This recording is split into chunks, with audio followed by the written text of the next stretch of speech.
नमस्कार दोस्तों। रिसेंटली आपने देखा होगा सरकार के द्वारा एक नया आईटी रूल्स लाया गया था जिसके तहत जितने भी सोशल मीडिया ऑर्गेनाइजेशंस हैं, व्हाट्सएप, फेसबुक, ट्विटर, सभी को यहां पर इसको कंप्लाई करना पड़ता। लेकिन रिसेंटली आपने देखा ट्विटर और भारत सरकार के बीच में काफी ज्यादा मतभेद हो गया था।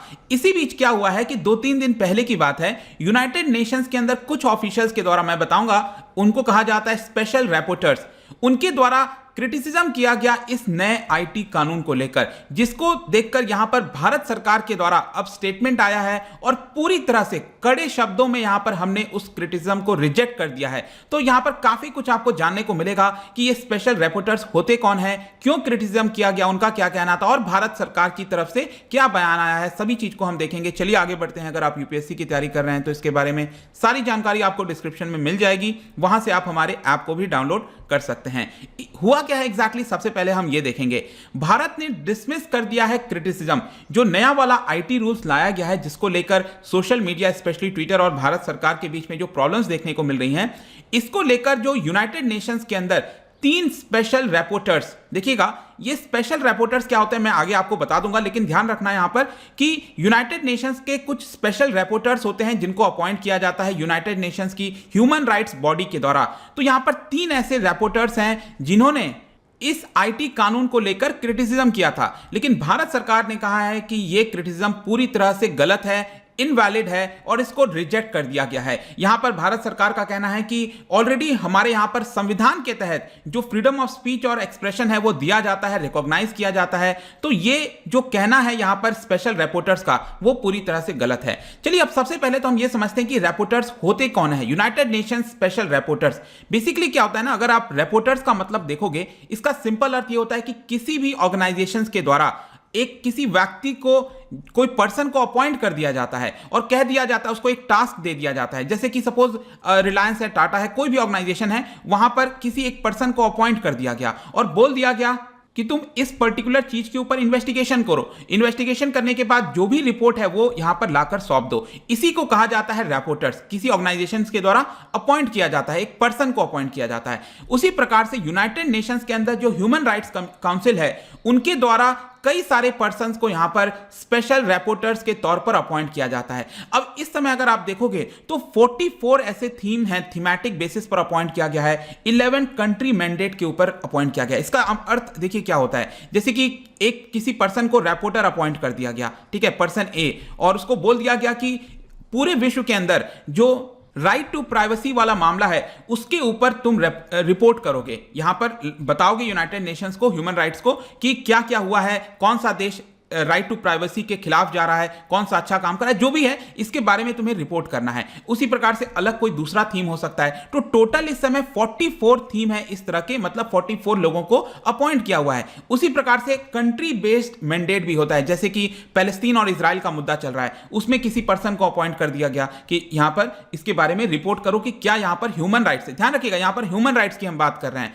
तो उस पर कौन सा देश उल्लंघन कर रहा है। सपोज कश्मीर का मुद्दा हो गया, उसको लेकर भी एक स्पेशल यूएन रिपोर्टर्स आपको देखने को मिलेगा। तो यहां पर बेसिकली क्या है कि ये जो पर्सन्स होते हैं जिनको अपॉइंट किया जाता है, ये इंडिपेंडेंट होते हैं, ये सरकार के दबाव या फिर ऐसे कुछ काम नहीं करते हैं। लेकिन यहां पर बेसिक इनका यही काम आता होता है कि जो सॉवरेन नेशंस हैं, डेमोक्रेटिक इलेक्टेड गवर्नमेंट्स हैं, क्या उस देश के अंदर किसी प्रकार का ह्यूमन राइट्स का हनन हो रहा है कि नहीं हो रहा है, उसके ऊपर यहां पर बताना, बस यही चीज है। पहला अगर आप देखोगे जो स्पेशल रिपोर्टर अपॉइंट किया गया था, यह हुआ था 1982 में, एक्स्ट्रा जुडिशियल किलिंग्स वगैरह से रिलेटेड था, लेकिन 1982 में हुआ था। उसके बाद समय समय पर चेंज होते रहते हैं, बनते रहते हैं। एक और चीज याद रखिएगा, यहां पर उनको किसी प्रकार का फी नहीं दिया जाता है, यह वॉलंटरी बेसिस पर होता है। जो वेल नोन पर्संस होते हैं वो यहां पर कहते हैं कि हम वॉलंटियर करने के लिए तैयार हैं, तो यहां पर किसी प्रकार का फाइनेंशियल कंपनसेशन उनको नहीं दिया जाता है। लेकिन हां, अगर वो किसी देश के अंदर जा रहे हैं, सपोज पैलेस्टीन के अंदर जा रहे हैं, उनको देखना है, तो खर्चा लगेगा, लॉजिस्टिक कॉस्ट आएगा, वो सब रेम्यूनरेट कर दिया जाता है, वो दे दिया जाता है, लेकिन ऐसा कोई फी उनको नहीं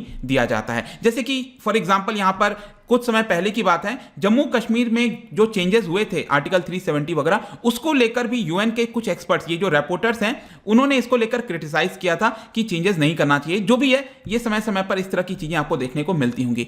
अब हम आते हैं कि यहां पर क्या हुआ है। ये जो नया आईटी रूल्स आया है, इसमें 3 स्पेशल रिपोर्टर्स के द्वारा एक डॉक्यूमेंट तैयार किया गया है। 7 पेज का डॉक्यूमेंट है और 3 रिपोर्टर्स कौन कौन से हैं आप देख सकते हो, यहां पर तीनों के नाम दिए हुए हैं। और जैसे पहला रिपोर्टर है, it is on the promotion and protection of right to freedom of opinion and expression. मैंने आपको बताया था ना 44 थीम्स पर ये काम करते हैं, अलग अलग थीम पर अलग अलग अपॉइंट किए हुए हैं। तो एक ये वाला थीम है, दूसरा यहां पर ये वाला थीम है right to freedom of peaceful assembly and of association. इसके अलावा राइट टू प्राइवेसी से रिलेटेड एक और थीम है। तो ये 3 के द्वारा यहां पर एक रिपोर्ट तैयार की गई है और उन्होंने कंसर्न जताया है जो भी भारत के अंदर ये नया रूल आया था फरवरी में, आपको याद होगा सरकार ने अनाउंस किया था 2021 नया रूल्स आया था जिसके अंदर कुछ चेंजेस किए गए हैं। तो यहां पर अब इनका क्या कहना है उसको हम देख लेते हैं।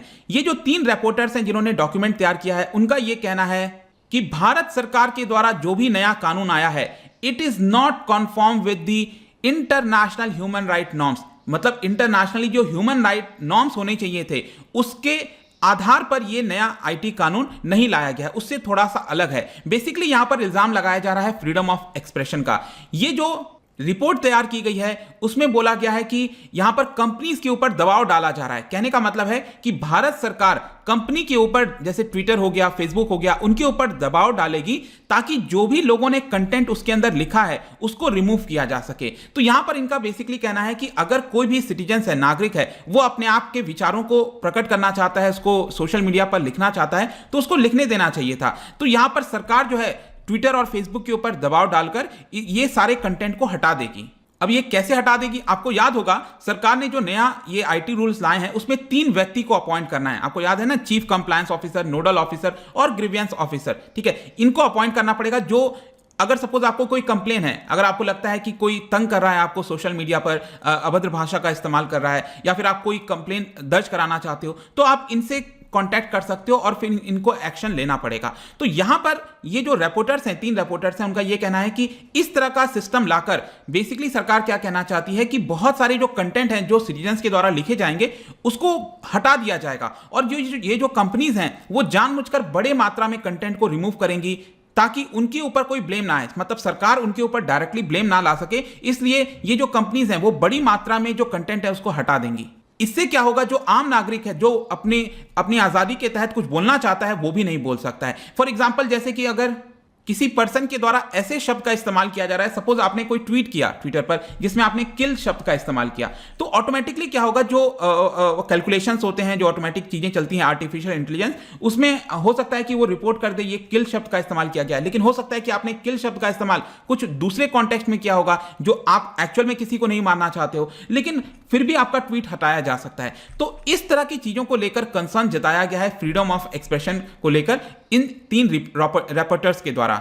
इसके अलावा यहां पर इंक्रिप्शन टेक्नोलॉजी को लेकर भी बोला गया है। आपको याद होगा व्हाट्सएप जब भी आप करते हो तो उसमें लिखा होता है कि इट इज इंक्रिप्टेड। इंक्रिप्टेड का मतलब है व्हाट्सएप ये कहता है कि ये जो मैसेजेस है वो सिर्फ सेंडर और रिसीवर के बीच में ही वो लोग देख पा रहे हैं। यहां पर व्हाट्सएप भी उसको नहीं देख पा रहा है, इंक्रिप्टेड है, वो कोई भी उस मैसेज को यहां पर नहीं देख सकता है। लेकिन क्योंकि ये जो नया कानून आया है जिसके तहत सरकार ने कहा है कि अगर सरकार इंफॉर्मेशन लेना चाहती है, व्हाट्सएप से जानना चाहती है कि ये फेक न्यूज किसने फैलाया, तो ओरिजिनेटर कौन होगा उसके लिए तो ये देखना ही पड़ेगा। इसका मतलब ये इंक्रिप्शन जो टेक्नोलॉजी है उसको ब्रेक करना पड़ेगा। तो यहां पर जो रिपोर्टर्स हैं, 3 रिपोर्टर्स हैं, उन्होंने कहा है कि नहीं, इंक्रिप्शन जो टेक्नोलॉजी है वो बनी रहनी चाहिए थी, सरकार इसको जो हटाना चाहती है वो गलत है, ऐसा यहां पर बोला गया है इस पर्टिकुलर रिपोर्ट में। तो ओवरऑल ये मैं जैसा कि बताया बहुत सारी चीजें हैं, लेकिन जो इंपॉर्टेंट था वो मैंने आपको बता दिया। और इसी को लेकर यहां पर भारत सरकार से रिस्पांस मांगा गया है, उनसे बोला गया है कि जो इंटरनेशनल ह्यूमन राइट्स नॉर्म्स हैं उसके अकॉर्डिंगली आपको कानून बनाना चाहिए। अब यहां पर भारत सरकार ने कल ही इसको लेकर जवाब दिया है और यह कहा है कि जो भी एलिगेशंस लगाए जा रहे हैं वो पूरी तरह से मिसप्लेस्ड हैं। यहां पर किसी भी तथ्य के आधार पर जो रिपोर्टर्स के द्वारा बोला गया है वो सही नहीं है। इंडिया, और इसका जवाब ध्यान रखिएगा, ये भारत की तरफ से जो परमानेंट मिशन है यूएन के अंदर, उनके द्वारा ये बोला गया है, रिस्पांस दिया गया है।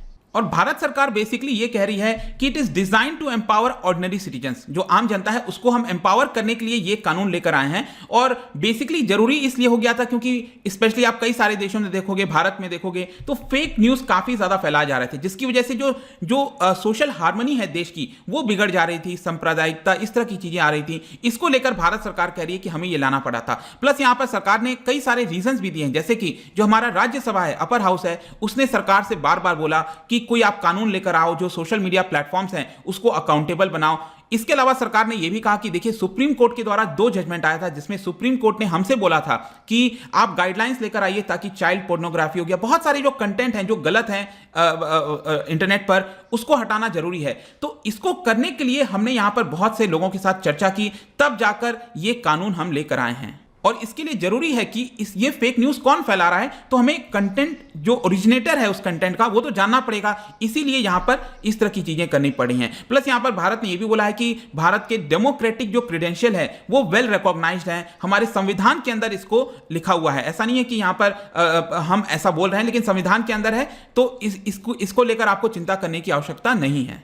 और लास्ट में एक और चीज मैं आपको बताता हूं, ये भारत सरकार ने ये भी एड्रेस किया इस इशू को, जो 3 रैपोर्टर्स के द्वारा बोला गया था ना कि यहां पर जो है कंसर्न इतना ज्यादा है क्योंकि बहुत सारे कंप्लेंट्स लाने की कोशिश की जाएगी, जिसकी वजह से जो सोशल मीडिया प्लेटफॉर्म्स हैं वो लोग क्या करेंगे, कई सारे कंटेंट्स को हटा देंगे। ठीक है, तो भारत सरकार ने कहा है कि इस तरह की जो बातें कही जा रही हैं, अगेन ये मिसप्लेस्ड हैं, एग्जैजरेटेड हैं, और बेसिकली जो एक्चुअल यूजर्स के ग्रीवियंसेस हैं, प्रॉब्लम है, जो आम नागरिक है अगर उसको कोई दिक्कत है तो वो अपना एड्रेस कैसे करेगा, अपने प्रॉब्लम को कैसे एड्रेस करेगा। तो यहां पर जो सोशल मीडिया प्लेटफॉर्म है वो तो काफी रेवेन्यू कमाती हैं लोगों के डेटा से, क्योंकि इनका मेन काम क्या है, डेटा के माध्यम से ये लोग अर्न करते हैं रेवेन्यू, और अब समय है उनको कि यहां पर उन्हीं के डेटा को एक तरह से प्रोटेक्ट करने का। यहां पर जरूरी है कि उनकी अगर कोई कंसर्न है तो वो सुना जाए। इसको लेकर भारत सरकार ने कहा है कि जो भी ये 3 रैपोर्टर्स के द्वारा बोला गया है यूएन के, वो गलत है, उसको नकार दिया है। तो ये पूरा वीडियो था दोस्तों, आपका क्या सोचना है इसको लेकर, क्या यहां पर कोई बैलेंस बनाया जा सकता है, क्योंकि दोनों साइड आपको देखने को मिलेंगे।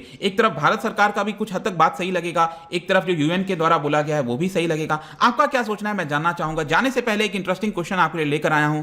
आपको याद होगा 1931 में जो भी आपने पढ़ा था इंडिपेंडेंस के पहले वाला जो हिस्ट्री है, वहां पर कुछ फंडामेंटल राइट्स जो रेजोल्यूशन है कराची सेशन में ये ड्राफ्ट किया गया था। मेरा क्वेश्चन ये है कि ये ड्राफ्ट किसने किया था, which one of the following had drafted this fundamental rights resolution at the Karachi session in 1931। इसका जो राइट आंसर है आपको पता ही है, मेरे इंस्टाग्राम पर तो मिलेगा ही, वहां पर अगर आप नहीं हो कोई बात नहीं, टेलीग्राम से भी ले सकते हैं इसका सही उत्तर।